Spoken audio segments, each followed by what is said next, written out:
harapan yang Rasulullah berikan pada orang-orang beriman. Masya Allah. Coba bayangin ya.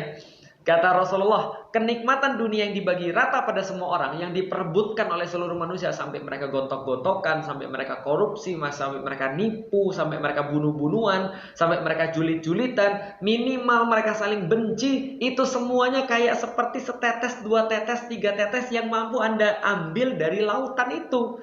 Sementara sisanya yang lautnya itu yang gak ada efeknya ketika Anda ambil setetes, 2 tetes, 3 tetes, itu yang Allah sediakan di surganya Allah. Saya bilang, ya Allah, ya Rabb.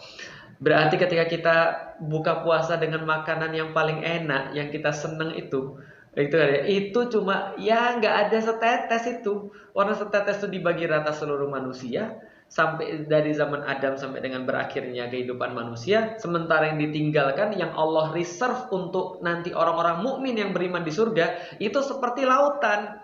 Makanya wajar aja ada satu hadis di mana Allah tuh menanyakan pada penghuni-penghuni surga.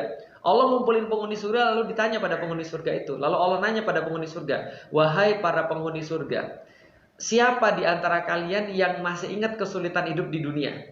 Maka berkatalah orang-orang yang paling sulit hidupnya di dunia.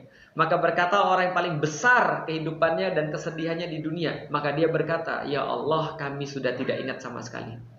Kami sudah tidak ingat sama sekali. Kenapa? Karena dia bukan yang mendapatkan 1 tetes, 2 tetes, 3 tetes. Berenang dia di lautan. Coba bayangin, ketika dia masuk surga, berenang dia di lautan. Coba, apakah ini nggak memberikan harapan yang sangat besar kepada kita?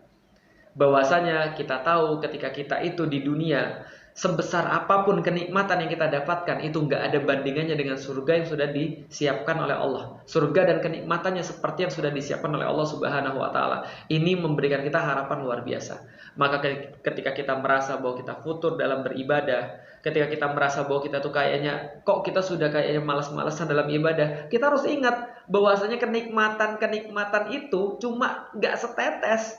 Dan kesulitan-kesulitan kita itu nggak bakal kita ingat nanti ketika kita sudah di surganya Allah. Maka itu membuat kita bersemangat dalam hidup, membuat kita bersemangat dalam belajar, membuat kita semangat dalam bekerja, berbuat baik pada istri, berbuat baik pada anak-anak. Karena kita yakin semua itu akan dibalas oleh Allah Subhanahu wa Ta'ala. Maka keyakinan kita tentang masa depan itulah yang membuat kita semangat untuk hidup.